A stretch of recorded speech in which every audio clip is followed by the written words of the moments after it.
Hello, everybody. I'm Boyan Stanislavski. I am your host. Today, we're discussing with Ralph Saliger, who is a veteran editor and writer. He contributed numerous times to outlets like The Forward, The Daily Beast, History News Network, The Narrative, Tikkun in These Times, Jewish Weekly, Huffington Post and Dissent. He's also a famous blogger and editor of the electronic media outlet The Third Narrative, which argues for peace between Jewish and Palestinian people in the Middle East. Welcome to the show, Ralph. Thank you. Thanks a lot for being with us. It's a very difficult period in the United States. That we can see that from what the media reports. But I would like to start the interview by asking, what were your first impressions once you learned about this horrific incident, about this staggering murder of George Floyd? Like, personally, what did you think once you saw the footage of that tragic incident? Well, first it was disbelief, and in particular, what could be going through the mind of that policeman, the one in particular who had his foot on the man's neck for such a long time, and with people around him saying, he's having trouble breathing, and then they tell him eventually that he stopped breathing, and he still has his foot on his neck for another 2 minutes. So that was first of all, and of course, for the other police who stood by, one in particular, a person of Asian background who stood back. Two others, I think, were actually involved in holding down Mr. Floyd. Yeah, that was a particularly horrifying scenery, because what is particularly inexplicable to me, almost inexplicable, is that there are these demonstrations, mass demonstrations going on against police brutality. And how does the police respond to that? How does your president respond to that? Is by increasing the brutality, almost instigating terror on their own, on the citizens. And Donald Trump threatening that he's going to use the military, so like he's basically going to invade, parts of the United States, where the protests are particularly intense. How do you what do you make of that? Well, I think you're slightly mischaracterizing things to some extent. I mean, what you have to keep in mind is that the United States has a federal system. Police departments are hired locally. They're probably responding to some state regulations. I mean, state by state. Minnesota's had a particular problem. I mean, Minneapolis, and I don't understand why. Minnesota is one of the more liberal states, but they've had some episodes. I think the last 10 years they've had some of these episodes. But the fact is, police departments have reacted in diverse ways. So there has been some publicity about some police leaders marching in solidarity with the demonstrations. Okay, it was in Flint that I'm thinking of, Okay. in particular with the police chief or police commissioner taking down all the paraphernalia and putting aside the gun and all that and saying, you know what, I'm marching with you. Right. And then in New York, the reaction was not good, I think, even though it's a very liberal city administration. I think our mayor is actually intimidated by the police department here. Not that he's under personal threat, but there was that incident a number of years ago, which is actually quite similar to what happened in Minneapolis, which was the killing of Eric Garner in the New York borough of Staten Island. And in fact, both of them were saying, I can't breathe, and and they died. As a result of that, there was in fact a revenge killing against two random policemen who were sitting in a police car. And Mayor de Blasio showed up at the funeral of one of them, as a mayor would generally do, would show up at the funeral of a policeman slain in the line of duty. And while he was speaking, police in the audience got up en masse and turned their back on him. Obviously it was their demonstration. And I think ever since, he's been very, very careful in how he's dealt with the police. He had some criticisms for the killing of Eric Garner, but in the end, that case proceeded very, very slowly.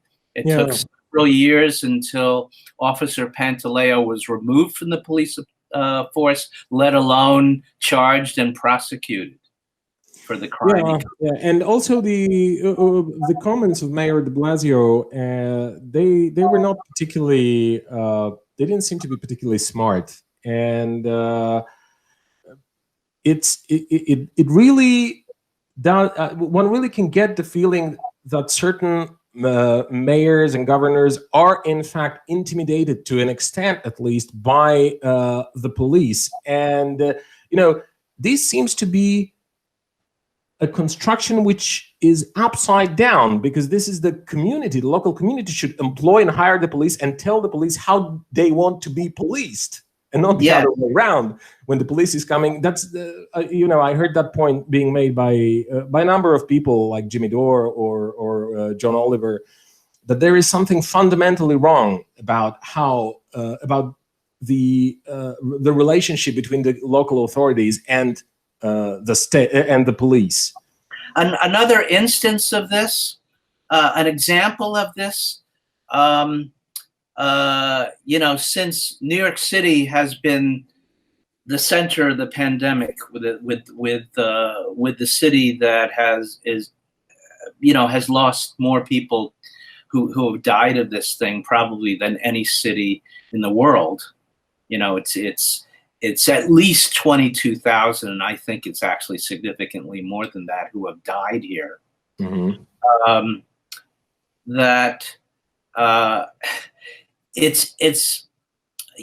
Blasio has made a point, says, look, when you go outside, when you're in a public place, make sure you wear a face covering.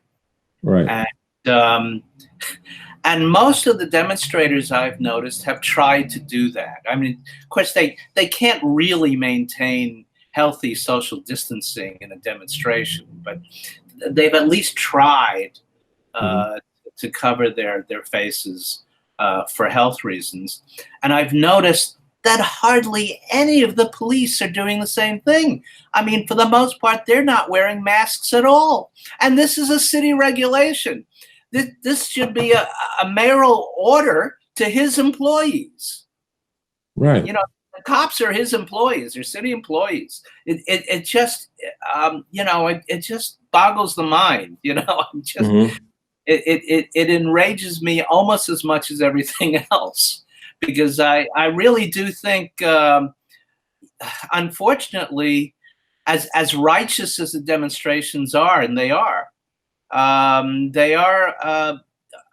gonna pass along the virus. It's just about inevitable, because the virus is still here. Oh yeah, I can. I'm sure. That's a tragic kind of well, it's a side issue now. But if this outburst comes back, of the virus in a big way, it won't be a side issue anymore. Oh yeah, I'm sure it won't. Well, anyway, I would like to go back to the question of the massive reaction, the popular, it's almost uprising. Some people even speak about revolution and Right. so on and so forth. Yeah. And I'd like you to reflect on that. Why do you think this is so massive? The question of police brutality and the excessive use of force and its racism and its killing of Black people and harassing them and so on and so forth. This is not a new thing. It's only now that people can actually record it with their portable devices, and it can go viral in the networks, so people can get more of a sense how serious and how serious the issue is itself, but also how frequently it occurs.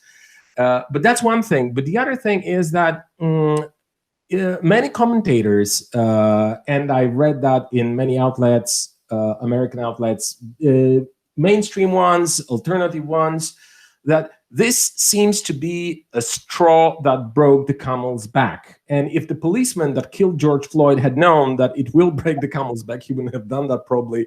And if any of the politicians would have known that, then they wouldn't. But you never know which straw is actually going to break the camel's back. And this happened now. So it seems like there has been a lot of frustration and aggravation and rage and all these emotions piling up in the American society, particularly in the Black communities or communities of color. Although these demonstrations, we got to be fair, I mean, they are joined massively by white people. Right. But there seems to be something more that these people are protesting. I think Cornel West, who's a pretty well-known, figure in the United States, not so much here in Europe. But he said something like this, discussing on CNN with Anderson Cooper, I think. He said, America, what we're witnessing now is the failed social experiment. The United States has been independent at least since 1783, when we signed the peace treaty with Great Britain, recognizing the United States independence. So I said, after a while, I think you stop being an experiment. But most of the American history has been about an expansion of democratic rights. Initially, only white males with a certain amount of property were allowed to vote, and eventually, we've expanded the franchise. Blacks were. Of course, slavery was officially abolished with the end of the Civil War and the passing of the constitutional amendments that after that war, and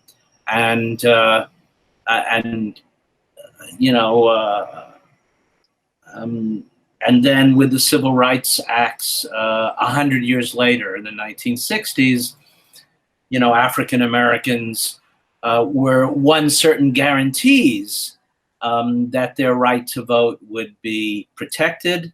There was a certain amount of action in enforcing that.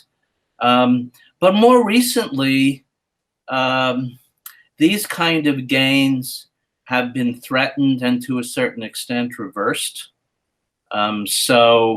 The expansion of democratic rights in this country have been kind of halted and to a certain extent rolled back. The Supreme Court no longer allows a level of supervision of southern states in terms of how Blacks and other minorities, how their right to vote is maintained and protected. We know that there have been a lot of abuses. The Republican Party, which started out as the party of Lincoln, has now become the opposite, and they have been playing the system like a fiddle in terms of the way they redistrict legislative districts to their advantage. An example in the state of Wisconsin recently in the state legislative election, the Democrats won about close to 60% of the popular vote, and they wound up with barely a third of the seats in the legislature. Gerrymandering? Pardon? Gerrymandering? That's a championship kind of example of gerrymandering. I mean, it's as a work of art, it was amazing. It was really amazing. Unfortunately, I understand. But on the one hand, of course, I understand that the Republican Party is a major problem, not only in America but in the world, because it's one of the most evil political forces that that one can. And then when you add the particular nature of this one man, Donald Trump, who again was elected only because of a very narrow win in the Electoral College and lost the popular vote by about 3 million votes. He had 46% of the vote. Hillary Clinton had 48%. There were, a couple of other candidates who made up the rest. So obviously, I understand that these are problems which are obvious and understandable by everybody. But on the other hand, by people who are interested to any extent in what's going on in America, but also the question of the police and the question of the protests. This seems to be something more of a systemic thing. I mean, something beyond the mandate of Donald Trump or the shenanigans of the Republican Party and the messing up of the voting system and so on and so forth.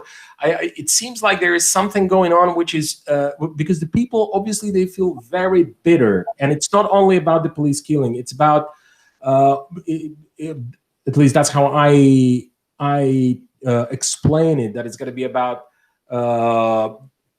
their everyday standard of life, the worsening conditions of work, the expansion of the precarious forms of labor, the lowering of wages, all these things that came, with the rise of neoliberalism and developed now and are what we're seeing are pretty much the fruits of that. Do you also have do you share that analysis? I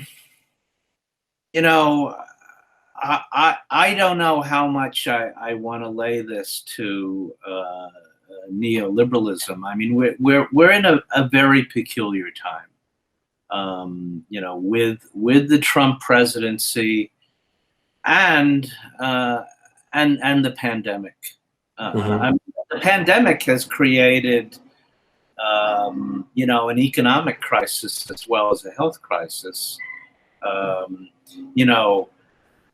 Unemployment at the moment is at 1930s depression levels, and we have a federal government which tries to shun its responsibilities to back up the states in trying to help people.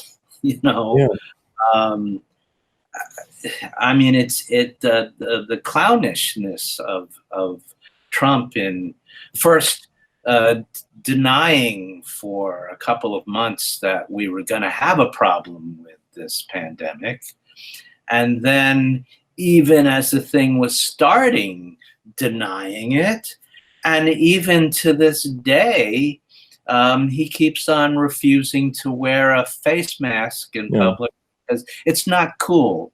And it's magical thinking also on his part.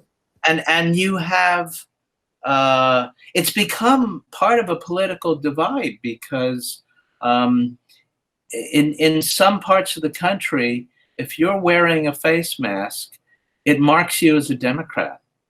Oh, you know, it's a Republican. You know, it's like it's become that bad.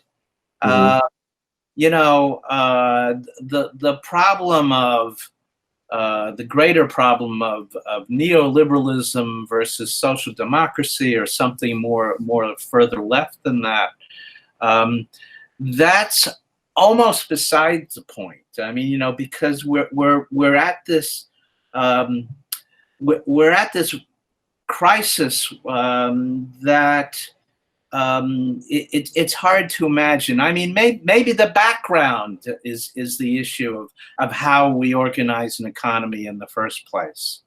So in that sense, we could talk about neoliberalism, but first we've got this crisis. For one thing, you know, the Democratic Party candidate for president, Joe Biden, is, you know, not going to be an opponent of what we usually call neoliberalism. You know, he grew up with this system. You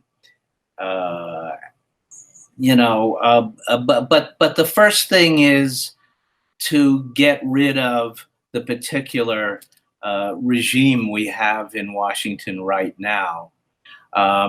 You know, I think Joe Biden will be more open to something approaching radical measures of reform because of the nature of the crisis that we're dealing with. It's like Franklin Roosevelt. You know, Franklin Roosevelt wound up being you know, it wasn't like he was philosophically inclined to expand the reaches of government and help the working man to the extent that he did. But he was facing this national crisis. And, you know, this allowed him to do some fairly radical things. There's a story, I don't know whether it's apocryphal or not, where he's supposed to have met up with Norman Thomas, who was the leader of the American Socialist Party at that time, you know, which did exist. Yeah. Generally, it several elections, it got about 1 million votes. And at one point, it actually had a lot of office holders, mayors, a few members of Congress, sort of its history is completely wiped out of the history. Well, yeah. So in the 1930s, it still had a certain existence, and Norman Thomas was a well-known public personality. He was the head of the Socialist Party, and Franklin Roosevelt was supposed to have met up with him in some occasion or other and said, "You know, Norman, I stole your program." You know, yeah. I don't know whether that event actually occurred, but it does make a lot of sense because Franklin Roosevelt presided over an American kind of social democracy.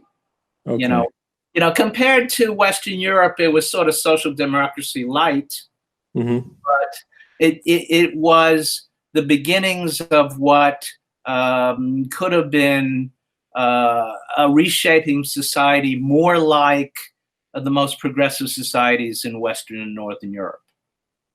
Yeah, I understand that there are these parts of history of the American labor movement and the American socialist movement, in general the American left, that are, as I said, completely wiped out of the history books. No one even knows about that. Like most people, even educated ones, they cannot even imagine that there was something like American Socialist or American Communist Party, which also used to be an important factor in politics and in social life. Like you know, I want to go back again. I'm still pressing on that issue of you know, the general failure of America, because I heard that from Cornel West, okay, on CNN when he said that it's a failed experiment.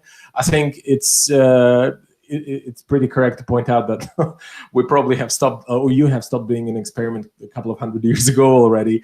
But there's also another important publication which made a huge impression on me. Really, I read that, which is a book by Chris Hedges, who is a Pulitzer Prize-winning journalist and who was kicked out from the New York Times for opposing the war in Iraq. And he wrote a book by the title "America: The Farewell Tour." And, he travels throughout America to all these deindustrialized zones, to all the places which became poorer, which became like, holes of poverty after NAFTA and after the most radical measures economically speaking, of the Clinton administration and later George Bush, and after 2008 crisis, and so on and so forth.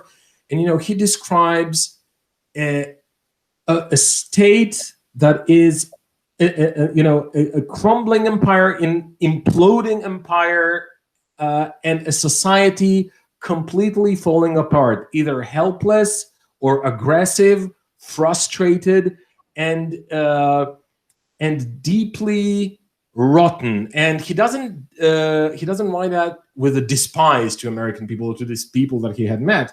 He's just, observing, witnessing the kind of horrifying rot of the general construction in America. And all these readings and publication and these comments I heard from people like Cornel West, that makes me think that there is a general systemic problem, that the economy, the economic structure today does not work, obviously, for the people. And this is like their desperate voice. They just go out and they are even prepared to engage, in these standoffs with the police. And I heard, you can see that on American mainstream TV stations, but you can see bits and pieces of that in the internet and social media. And one particular comment that was made that made a huge impression on me by just a random black woman who took part in the demonstrations and was approached by journalists afterwards. And the journalists, they approach her asking these questions like, "Oh, but what are you doing? This is vandalizing the community. Why are you burning down whatever property or buildings or premises that belong to your community?"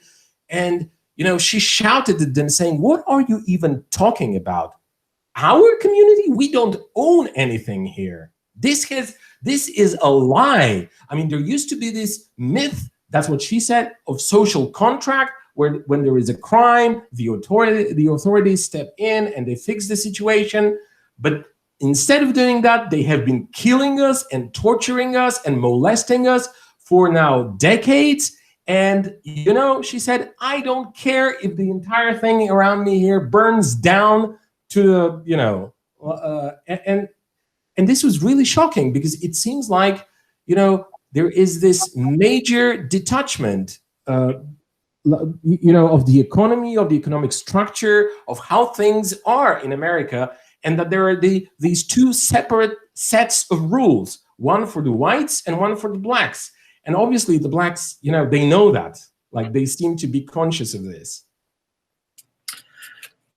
Well, maybe I'm exaggerating. I don't know. It's just the impression I'm getting. It's easy. If your role is to be a critic, it's easy to criticize. What you do have to figure out. I mean, I don't, but the country has to figure out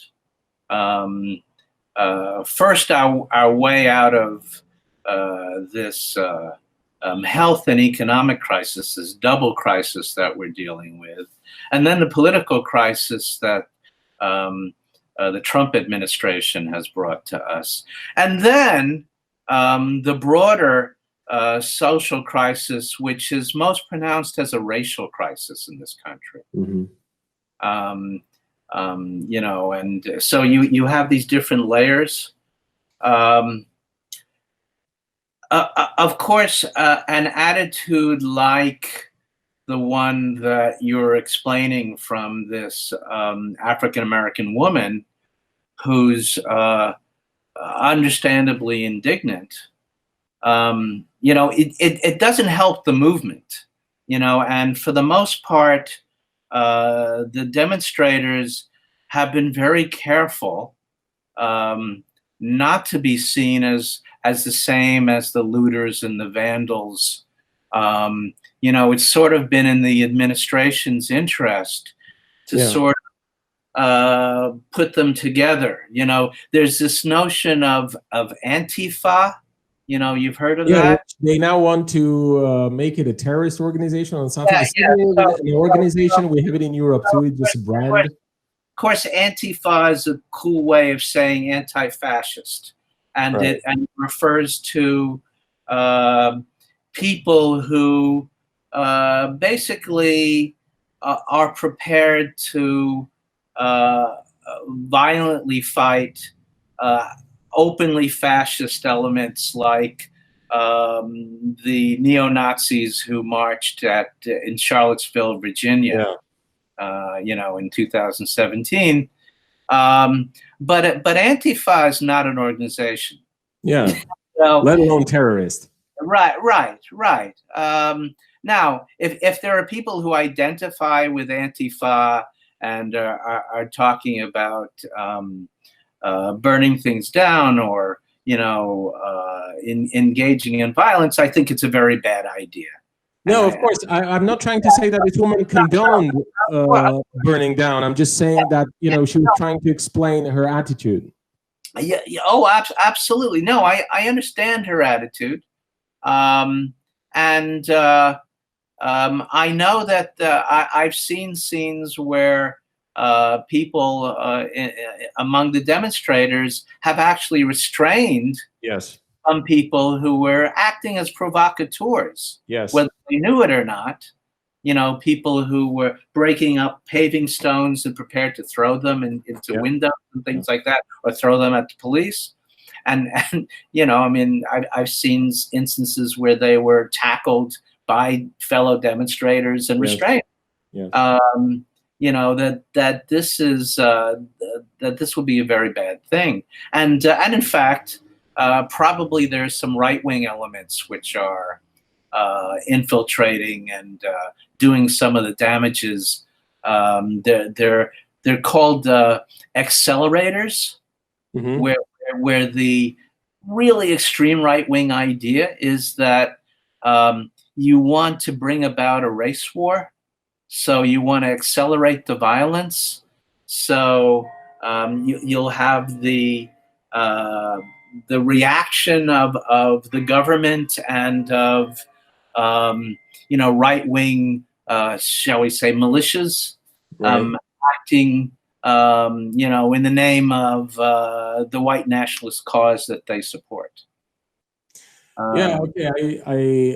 I think it's pretty natural that there could be some provocateurs, and they could come from the right wing. They could also come from the police, and even without provocations, there's a number of times, a number of proofs, in forms of footage that you can see on the internet, where the demonstration is peaceful until the police arrives, and then the police starts gassing, shooting, whatever, and the cycle of violence develops, and and then there's even more violence, and so on and so forth. So that's obviously there, all these things. And when it comes to looting, I think because this has been the theme exploited particularly by the right-wing media in Europe, in Western Europe and in Eastern Europe, that there's violence and looting and so on and so forth. And I'm sure there was looting, obviously. It's also been caught on camera, and one can see that there are people looting. And looting is bad. We don't condone looting. But on the other hand, legalized looting is also looting. And someone just looted a couple of months ago, maybe 2, if I remember correctly, with one of the so-called stimulus packages, the entire country, the state budget, by $5 billion. Okay, and and somehow all these journalists that are now so concerned about destructing private property and looting, I don't know, shops or stores, electronic stores, whatever. They were not really concerned about that kind of looting. They are just concerned with some people are sort of using the occasions, using the circumstances to enrich themselves in an illegal way. But then when you see a person carrying out bags and sacks of gold, you don't go after those who are just, I don't know, have just stolen a TV set or something like this. So what I'm trying to say is that obviously I don't condone looting, but there's got to be some sense of proportion. The other kind of looting you might call white collar looting is it's harder to illustrate. It's a little bit more complicated to describe. There has been some attention focused on big companies, entities that got help from the government relief bills, the big relief bills that have been passed, and shouldn't have, and in fact some of them have been shamed into giving back money. So it's been in the news to a certain extent, but we live in a class system, and we live in a corporate run economy.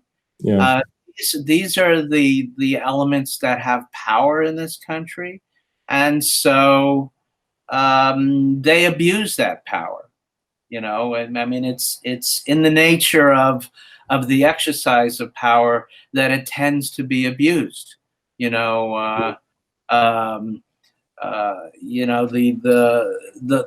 live in these former communist countries which were ruled in the name of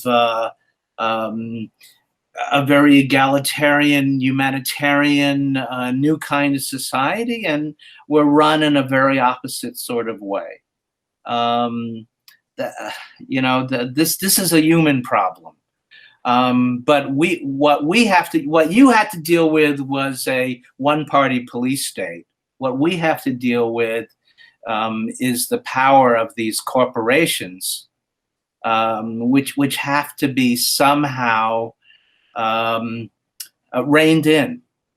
And nobody's quite found the right formula yet, or else we would have done it by now. Okay, but are there any political figures or movements or institute or organizations that you could point out and say, oh, look, these people, this person, this group, they are the hope?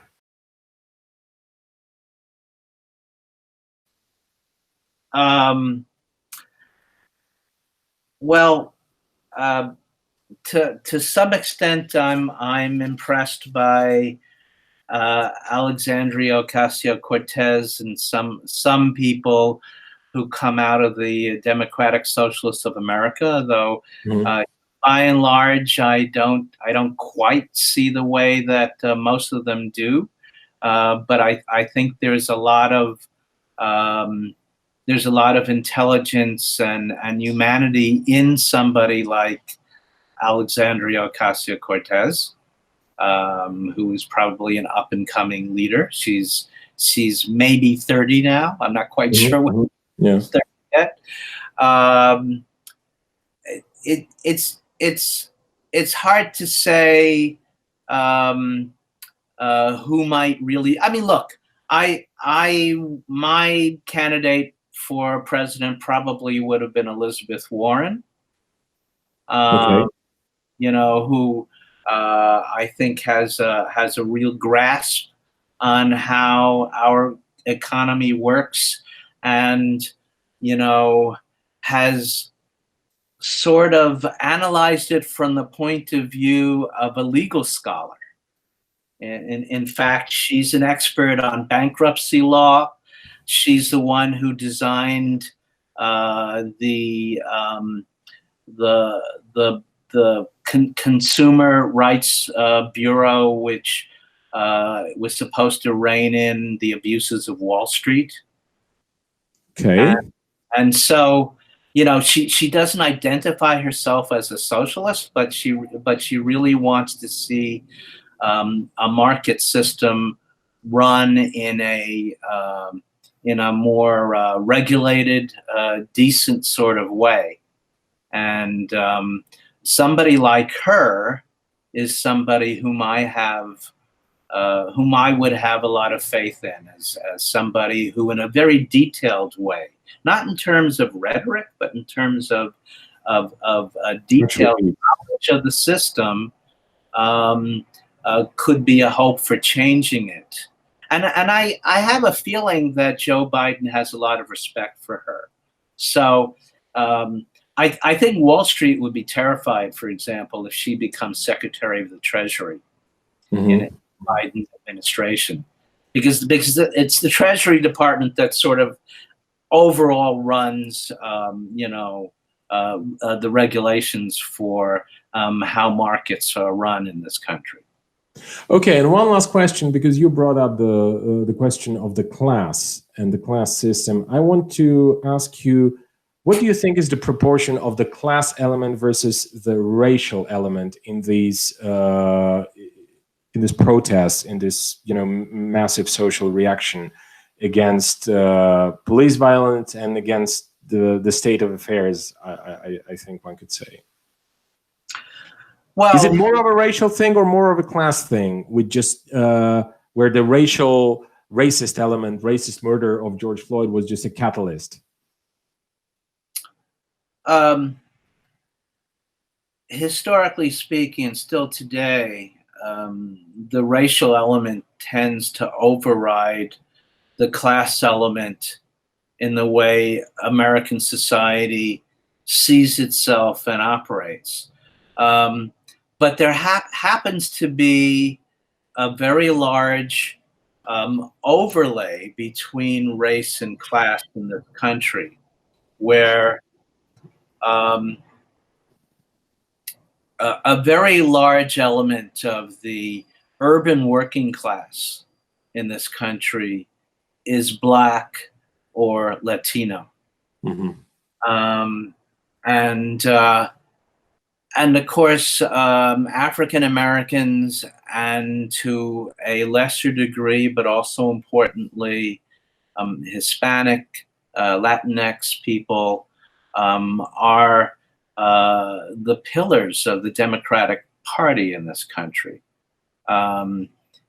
It's